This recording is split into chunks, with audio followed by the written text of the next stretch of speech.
In a remote village, nestled at the edge of a dense forest, stood the infamous witching tree. Its twisted branches loomed ominously, casting dark shadows that seemed to whisper secrets to the wind. Beneath its ancient boughs, villagers claimed, lived a witch of unparalleled power and sorrow. The witch, named Alara, had once been a healer known for her empathy and kindness.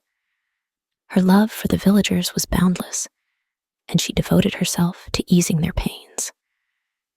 But her benevolence was not without a price. The village chieftain, blinded by greed and suspicion, accused her of casting a plague upon the land. Despite her innocence, Alara was condemned. As a final act of vengeance, the chieftain bound Alara to the witching tree with a cruel curse. She was condemned to an eternity of solitude and suffering. Her pain intertwined with the roots of the tree that fed on her anguish. The curse not only bound her physically, but also stole her ability to heal, replacing her empathy with a deep, unending sadness. Years passed, and the village thrived while Alara languished in her cursed state. The villagers forgot the true story of her kindness, believing instead the dark tales spun by the chieftain. They came to fear the witching tree, avoiding it and the witch within. One day, a young girl named Lyra, pure of heart and filled with curiosity, wandered into the forbidden forest. Drawn by an inexplicable sense of empathy, she approached the witching tree. She felt the witch's sorrow and, unlike the others, did not turn away. Instead, Lyra wept for the unjust fate of the witch. Moved by the girl's innocent tears, Alara spoke for the first time in decades.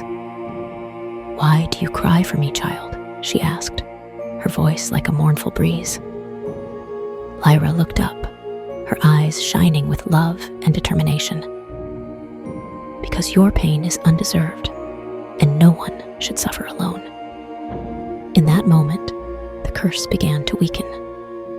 The purity of Lyra's empathy pierced the darkness that enveloped Alara. Slowly, the twisted branches of the witching tree began to straighten, and its shadows receded. The bond of solitude and pain that had held Alara captive started to break.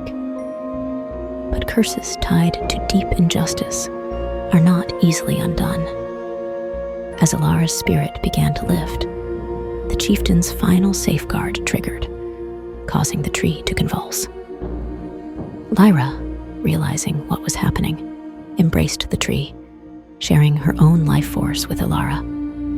The curse, sensing a new target, shifted its grip, transferring the pain from Alara to the innocent girl.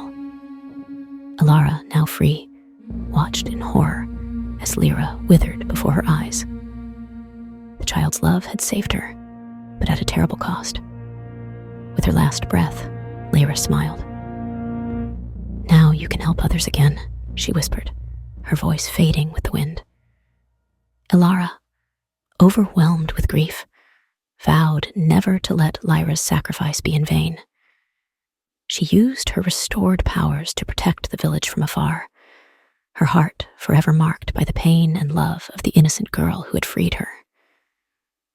The witching tree, once a symbol of darkness, stood as a testament to Lyra's courage and the profound empathy that had broken an ancient curse.